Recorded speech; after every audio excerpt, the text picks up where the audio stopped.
ఈయన ఇక్కడ గెలిచిందనుకో మున్సిపాలిటీ మొత్తం కూడా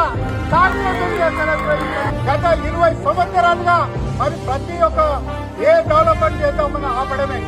ఒక ఇల్లు కడదామని ఆపుతాడు. ఎస్సీ కాలనీలో ఉన్నటువంటి 1 ఎకరం ల్యాండ్ కూడా ఏ విధంగా అమ్ముకున్నాం మీ అందరికీ తెలుసు. చివరకు కశ్మీర్లో ఉన్నటువంటి ల్యాండ్ కూడా కబ్జా పెట్టి ఇల్లు కట్టుకున్న ఘనత నీదని కూడా 5 విషయాలు ఉన్నాయి. విలాయపల్లి కాలువ, ఈ యొక్క లైబ్రరీ, శివమా దేవాలయం కూలగొట్టింది 10 సంవత్సరాలైంది. ఇంతవరకు అద్దె గతి లేదు.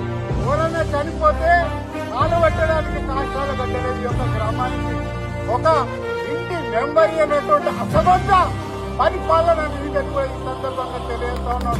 కాబట్టి ఇంకా స్కూల్ కానీ, గుడి కానీ, లైబ్రరీ కానీ, విలాయపల్లి కాలువ కానీ, ఐఐటి డ్రైనేజ్ కానీ ఇవన్నీ కూడా 3 సంవత్సరాల లోపల మన ఎమ్మెల్యే గారి సహకారంతో మనందరం కూడా చేస్తున్నామని ఈ సందర్భంగా తెలియజేస్తూ మరి